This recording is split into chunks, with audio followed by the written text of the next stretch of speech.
Saya Asiana SPD dari SMP Islam Radhalatul Ulum Randuagung, NPSN 22152116109, NPSN 205398846. Alamat sekolah kami di Jalan Raya Desa Tunjung, Dusun Kerajaan 2, RT 02 RW 04, Kecamatan Randuagung, Kabupaten Lumajang. Status sekolah kami, SMP Islam Radhalatul Ulum Randuagung, terakreditasi C, tahun akreditasi pertama yaitu tahun 2009 dengan jumlah rombel 5. Kepala sekolah kami, Nur Cahyati Irawan, mulai menjabat sebagai kepala sekolah yang ketiga mulai tahun 2006. Visi misi sekolah kami, visi yang pertama berkualitas dalam iptek dan beramal dengan iptek. Misi yang pertama, tercapainya pendidikan dengan kemampuan dan keterampilan yang mandiri. Tercapainya pendidikan dengan lulusan yang kreatif, inovatif, dan memegang teguh norma agama. Karena di sekolah kami sebelum kegiatan belajar mengajar dimulai, diawali dulu dengan kegiatan sholat duha, dilanjut dengan belajar tahfidz yaitu membaca Al-Quran. Terus yang ketiga, mewujudkan pendidikan yang bermutu dan berdaya saing. Yang keempat, tercapainya pendidikan yang memiliki wawasan ilmu agama dan umum secara komprehensif. Data PTK yang ada di sekolah kami, jumlah guru yaitu 10 orang dengan 2 tenaga dengan 10 pendidik dan 2 tenaga administrasi atau tenaga tata usaha dan 1 sebagai tukang kebun. Jumlah rombel di sekolah kami yaitu, maaf Pak, di sekolah kami ada 6 rombel, maaf yang tadi saya angkat 5 rombel, ada 6 rombel. Untuk kelas 7 ada 2 rombel dengan jumlah siswa 47, untuk yang kelas 8 ada 2 rombel dengan jumlah siswa 46, untuk yang kelas 3 ada 2 rombel dengan jumlah siswa 42. Total siswa-siswi kami seluruhnya laki-laki dan perempuan 135 siswa. Kurikulum yang kami gunakan yaitu kurikulum 2013.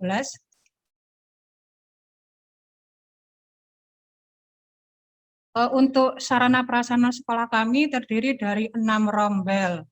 Untuk ruang kelas, 1 lab bahasa, 1 ruang guru, 1 kantin, terus hak milik tanah, hak milik sekolah. Hak milik sekolah dan hak milik yayasan. Itu aja Pak Agus. Terima kasih. Baik, terima kasih Bu Asiana dari Randuagung. Betul nggih Bu nggih? Nggih, Randuagung Lumajang. Tetangga sama Pak Agus. Iya, betul. Baik Bu, saya mohon izin untuk konfirmasi. Betul RPP-nya yang diunggah untuk dinilai itu ada 2, yaitu dengan materi pokok tumbuh dan berkembangnya semangat nasionalisme yang RPP 1. Untuk Ya, RPP berikutnya itu tentang sama, yaitu tentang organisasi pergerakan nasional di Indonesia. Betul ya Bu ya? Iya Pak, ini Pak Agus. Baik, alhamdulillah kalau gitu untuk menyingkat waktu akan dilanjutkan dengan tanya jawab dari para dewan penguji. Kepada Pak Najib dipersilakan. Baik, terima kasih. Iya Pak Najib. Asiana. Iya Pak. Selamat sampai tahapan ini. Iya Pak, amin. Ini kalau Ibu alumni program studi dan kampus di mana Bu? Saya alumni dari STKIP PGRI Lumajang Pak, Pendidikan Ekonomi Koperasi. Wah, program studinya Pendidikan Ekonomi Koperasi. Ini Iya Pak. RPP-nya yang diserahkan tentang sejarah. Wah. Sejarah. Bagus. Harus berani karena tuntutan IPS itu ya ekonomi, sejarah, geografi, sosiologi ya. Iya, karena materi ini materi yang motivasi peserta didik saya yang paling minatnya rendah itu di sejarahnya, Pak. Waduh. Makanya saya berani untuk ekspor ke sini, mungkin nanti ada pencerahan dari Bapak sama Pak Agus tentang materi ini yang memang motivasinya itu sangat rendah sekali di peserta didik saya. Iya, bagi pelajar itu buat apa sejarah itu, Bu, nggak penting gitu. Hidup itu untuk masa depan. Buat apa mikir masa lalu itu? Katanya gitu, hidup itu harus move on. Tapi kalau materinya masih seperti ini ya orang bilang pantas saja minatnya rendah. Yang pertama katanya ya materinya susah, masa lalu nggak penting. Tapi biasanya ada juga yang ngomong gini, Bu. Nah, gurunya juga bukan alumni sejarah sehingga mengajarkannya juga kurang menarik. Sehingga butuh media, metode, ataupun Iya, Pak. tadi yang saya lihat sekilas adalah kontekstualitasan materi juga belum muncul. Apalagi jika RPP yang kedua ditampilkan pergerakan nasional di Lumajang seperti apa, kan gitu. Itu soal sehingga materinya dikemas dalam media seperti apa, metode pembelajarannya seperti apa, ya.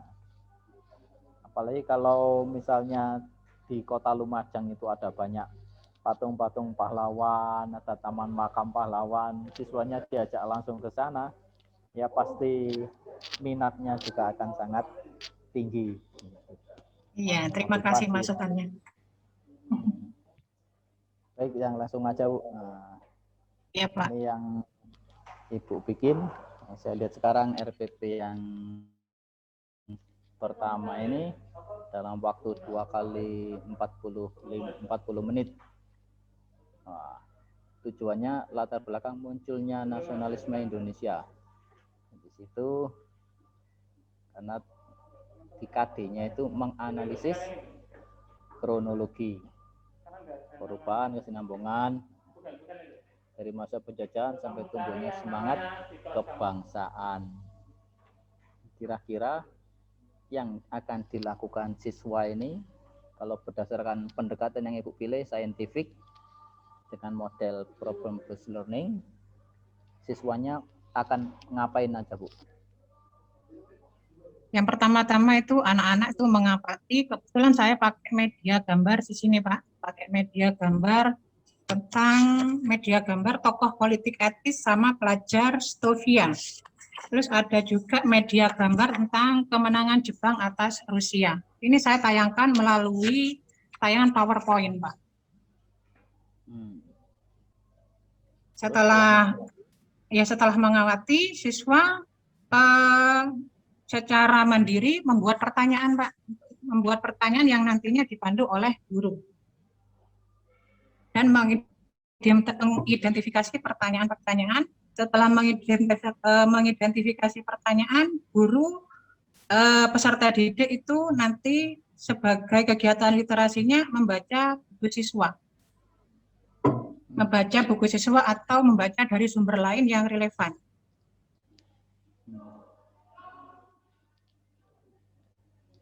Lanjutannya, berikutnya. Setelah membaca, selanjutnya menyimak penjelasan tambahan dari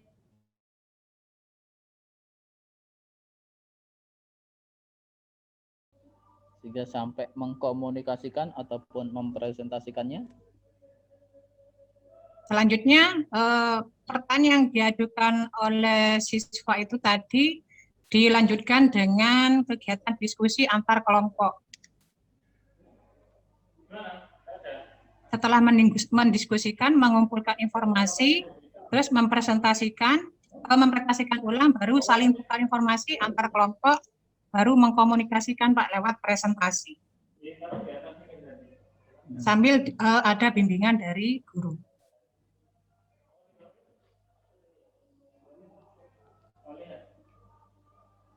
Sudah? Itu tadi tentang pendekatan saintifik. Yang berikutnya, apakah langkah-langkah ini tadi sudah mengarah ke keterampilan berpikir tingkat tinggi? Coach? Iya, Pak. Untuk di kegiatan kolaborasi, di situ ada kegiatan diskusi, mengumpulkan informasi, dan saling tukar informasi.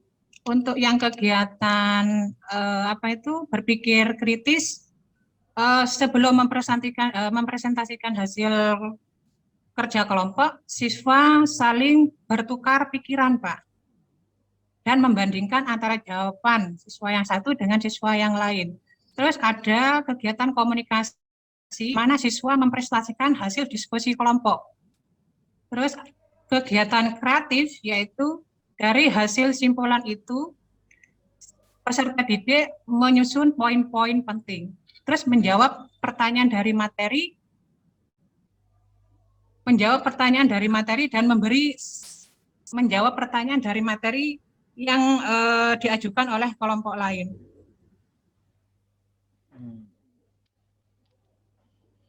Ya, yang terakhir dari saya, Bu. Untuk evaluasinya ini sudah terpadu antara evaluasi pengetahuan, sikap, dan keterampilannya.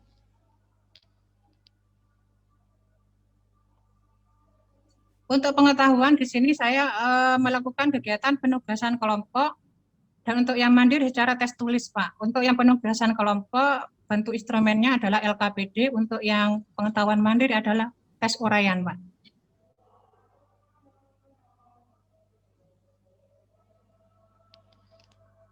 Untuk sikap, apakah sudah mencerminkan PPK, penguatan pendidikan karakter? Untuk yang penugasan kelompok adanya kerjasama, Pak, kerjasama pada waktu diskusi. Terus untuk yang tes tulis itu ada karakter mandiri, Pak.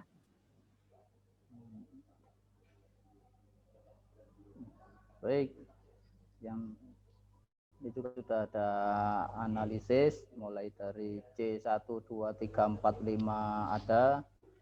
Tinggal yang menurut saya kurang sesuai dikit adalah pembobotannya, Bu. Nah, jadi beda antara soal 1, 2, 3, 4, 5 ini karena juga itu jadi tidak boleh soal yang sangat mudah skornya disamakan dengan yang sangat tinggi. Nah, ini dibagi rata skornya 20-an semuanya. Ya, karena menurut saya karena soalnya itu uraian, Pak. Kalau menurut saya. Makasih atas masukannya, Pak. Ya, terima kasih. Selamat, Bu. Saya kembalikan ke Pak Gus. Terima kasih atas masukannya, Pak, dan pencerahannya. Terima kasih Pak Najib, Bu Asiana, selamat sudah sampai pada tahap kompre ini, dan mohon izin untuk melakukan konfirmasi kepada Bu Asiana. Apa yang ada di dalam perangkat Bu Asiana ini menggunakan dasar untuk kompetisi dasar yang ada di PP 37 tahun 2018, betul nggih? Insya Allah iya, Pak. Soalnya untuk peraturan saya kurang paham. Oke, karena di KD yang keterampilan yang 4.1 Bu Asiana sudah menuliskan menyajikan kronologi perubahan dan lain sebagainya. Biasanya kan kalau di yang PP nomor 24 kan tidak ada tidak ada gradasi yang seperti ini. Nah, langsung saya konfirmasi terkait soal pencapaian kompetensi keterampilan yang didesain oleh Bu Asiana dalam perangkat, kira-kira bagaimana implementasinya untuk melakukan pembelajaran dan bagaimana melakukan evaluasinya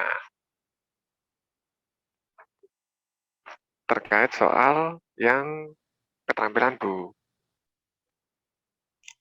Keterampilan, ya, Pak.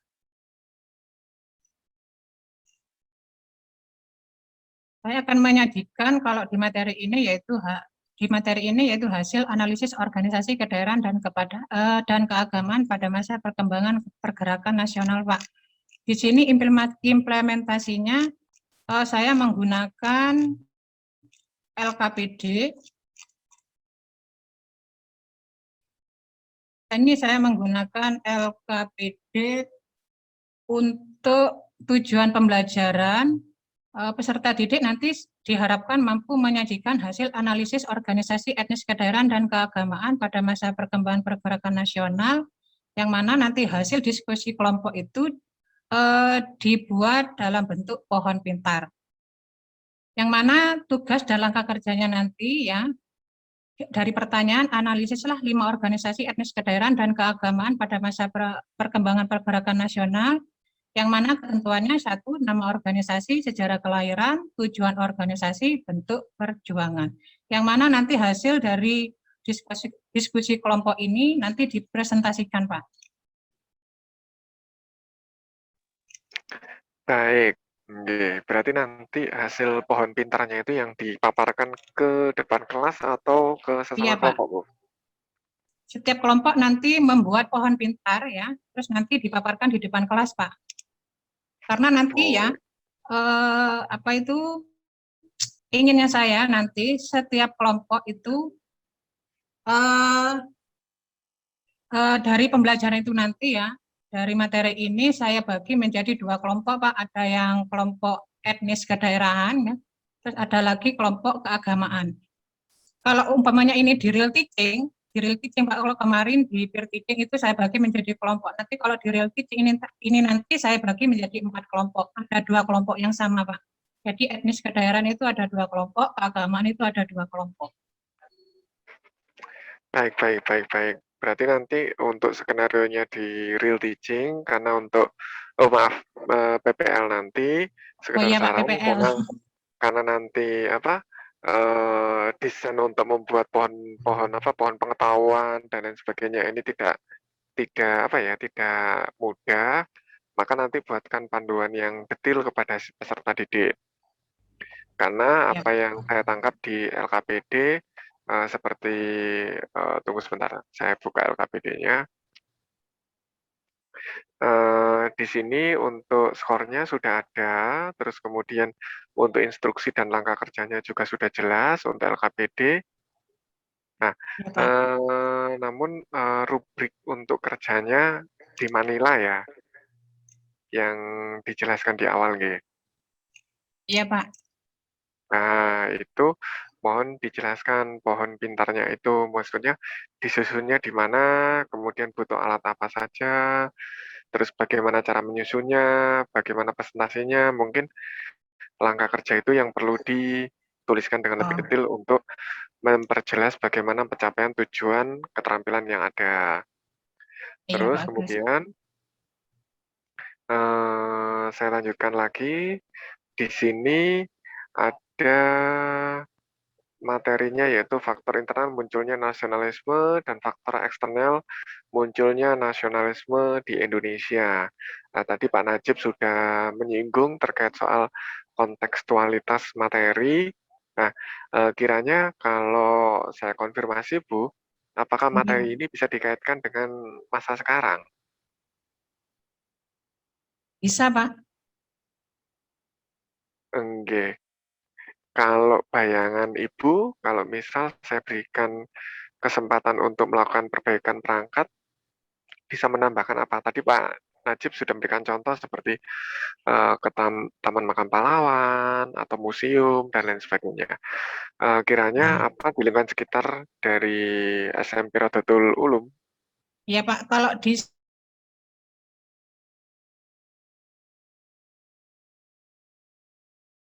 itu ada beberapa yang menjadi anggota IPNU, Ikatan Pelajar Nahdlatul Ulama, Pak. Baik, bagaimana desainnya Bu? Nanti. Untuk desainnya nanti saya tambahin media, Pak. Media nanti saya foto gedung PBNU itu yang ada di Kecamatan Randuagung, terus nanti saya tuangkan di media, Pak. Nanti saya tayangkan untuk di media pada waktu PPL nanti. Baik. Oke, Bu, terima kasih untuk gambaran desainnya. Saya nggak minta untuk desainnya sudah komplit, saya hanya minta gambarannya kira-kira saran dari Pak Najib tadi diimplementasikan seperti apa. Satu Bu, ini aspek sikap itu kan biasanya jarang untuk diberikan skor dengan tujuan untuk menghindari membanding-bandingkan antara satu siswa dengan siswa yang lain. Nah, alasan dari Bu Asiana sendiri untuk memberikan skor pada aspek penilaian sikap, terus kemudian kalau kata penilaian masih mungkin, tapi kalau sikap ini ada skornya. Nah, alasan atau rasionalnya Bu Asiana apa nggih? Dilihat dari perilakunya, Pak. Perilakunya, Contoh seperti apa, Bu? Yang apa, skornya itu? Kalau misalnya bekerja sama. ya bekerja sama itu skor antara 75 sampai 100, Pak. Untuk yang baik itu 75, dari 50 sampai 75, cukup itu 25 sampai 50, Pak. Begini Bu, kalau misal saya izin bertanya nih Bu, Iya, Pak. misal Ibu Asiana mendapati satu kelompok itu ada siswa yang semulanya tidak pernah aktif, karena dia seperti apa ya, enggan untuk terlibat dalam pembelajaran. Namun ketika dapat materi ini, dia sangat tertarik dan aktif sekali dalam kegiatan pembelajaran. Nah, bekerja sama di sana itu diberi skor berapa? Padahal kalau dibandingkan dengan siswa yang sangat aktif, dia itu ya biasa saja. Namun dari fluktuasi itu siswanya sangat baik karena dia punya materi yang sangat dia sukai. Nah, berapa skor yang harus diberikan kepada siswa yang tidak aktif, kemudian dia punya aktivitas dalam pembelajarannya? 75, Pak. 75 gitu ya. Oke, Pak. Kalau misal siswanya itu ternyata setara dengan siswa yang biasa aja, misal dia cuma dapat poin 50 lah, karena cukup kalau dibandingkan dengan siswa yang biasanya aktif. Itu gimana Bu? Apa boleh? Nggak bikin iri nanti? Ya, untuk meningkatkan motivasi siswa ya, Pak.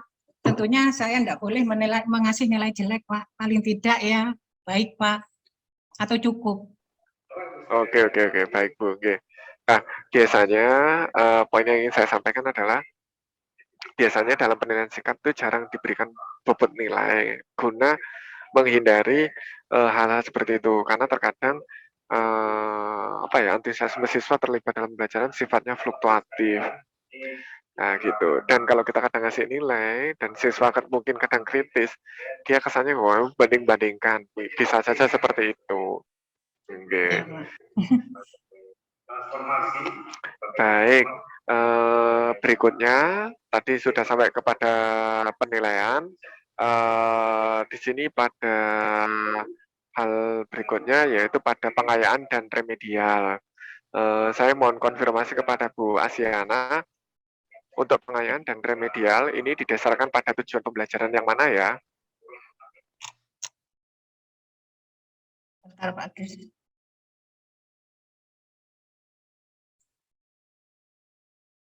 Tujuan itu Pak, mampu mendeskripsikan latar belakang munculnya nasionalisme di Indonesia dengan benar. Jika umpamanya ada siswa yang nilainya masih kurang, nanti ada tugas remedial, Pak. Tugas remedialnya itu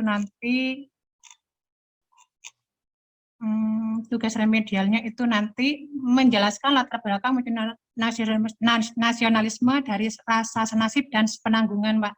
Jadi siswa itu saya suruh untuk menjelaskan latar belakang munculnya nasionalisme dilihat dari rasa segi, senasib, sama sepenanggungan. Terus yang kedua, paham-paham yang datang dari faktor internal itu apa saja. Terus hanya menyebutkan saja, tidak menjelaskan.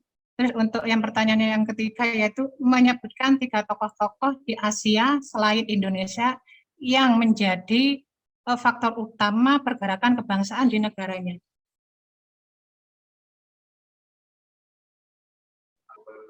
Baik, terima kasih Bu Asiana. Oke, maksud saya di sini kan ada IPK dan tujuan. Nah, seyogyanya untuk IPK pengayaan dan remedial itu juga tertulis di dalam IPK dan tujuan. Artinya tidak materi tersebut tidak muncul serta-merta pada bagian akhir. Oh, nanti Sekedar ditambahi syarat Pak Bu. ya di EPK ya Pak ya, sama tujuan Iya. belajarnya. Namun pada IPK pengayaan atau remedial itu biasanya didasarkan pada analisis diagnostik, yaitu pada bekal ajar awal siswa yang mana itu mempertimbangkan berbagai aspek yang bisa seperti kedalaman materi, keluasan materi, atau karakteristik peserta didik. Yang mana nanti Bu Asiana mengasumsikan bahwa, oh ternyata siswa dari uji pretest nilainya cuma sekian. Oh ini mungkin nanti akan ada siswa yang tidak tuntas nih, ya sudah dikasih remedial aja. Remedialnya kira-kira di mana? Dilihat dari nilai-nilainya yang tadi tidak tuntas. Begitu Bu kira-kira. Iya Bu, iya Pak, makasih masukannya Pak. Baik, kiranya itu yang bisa saya sampaikan kepada Bu Asiana. Dari Pak Najib ada tambahan? Karena masih ada waktu, Pak, saya mau nambah, Pak. Yang pertama tadi, untuk materi sangat cocok jika dikaitkan memang dengan organisasi yang sekarang masih ada, tapi harus imbang juga, Bu. Kalau dari NU di foto kantor MWJ NU-nya boleh, tapi dari Muhammadiyah juga disebutkan. Karena ini organisasi yang justru lebih tua kan. Ada iya, Pak. Muhammadiyah, itu yang baru yang keagamaan.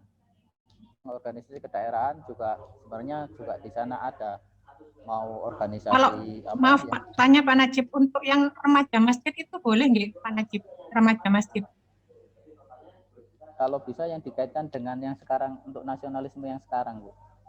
Yang dulu juga terlibat, mulai tumbuhnya, itu ada beberapa karena dari tokoh Lumajang, itu misalnya kemarin yang akan diusulkan sebagai calon pahlawan nasional, itu ada Mayor Imam Sujai, ada Kiai Ilyas, iya, ada kan Kapten Suwanda nggih Pak. Nama-nama iya. Ya, jadikan monumen, ada nama jalan, ada nama gedung juga. Itu untuk kontekstualitasan materi. Iya, Adapun yang sampai tadi yang terakhir ada yang evaluasi, seperti kata Pak Agus tadi, untuk guru itu kan nanti wajib setor 3 nilai. Ada pengetahuan kognitif, itu nilainya angka 0 sampai 100, keterampilan juga angka 0 sampai 100, tapi untuk afektif, sikap, itu kan huruf, Bu, ABC. Iya, Pak. Kita berasumsi siswa memang semua baik. Jadi kalau siswa semua baik, semua nilainya B, itu asumsi dasar. Tapi kalau ada siswa yang sikapnya itu di atas rata-rata, itu otomatis menjadi A. Nah, begitupun juga nanti ada siswa yang di bawah rata-rata, misalnya ketahuan kita dia buang sampah sembarangan, atau tidak menghormati hari libur umat lain, nah itu langsung otomatis juga ada pengurangan. Salah satu aspeknya akan diturunkan menjadi C, tapi baru salah satu aspek, nanti ada totalnya. Sehingga evaluasi itu untuk sikap itu memang tidak angka tapi hurufnya ABC, dan kalau bisa seminimal mungkin katanya Pak Agus tadi, dihindari membanding-bandingkan dengan siswa lain, tapi tetap dinilai juga akhirnya ada yang A, ada yang B, ada yang C. Itu sedikit tambahan Pak Najib. saya. Terima kasih masukannya Pak Najib. Terima kasih Pak Najib. Oke. Waduh, pas ini 10.30. Baik, Bu Asiana, selamat sekali lagi kami ucapkan sudah sampai pada tahap kompre ini.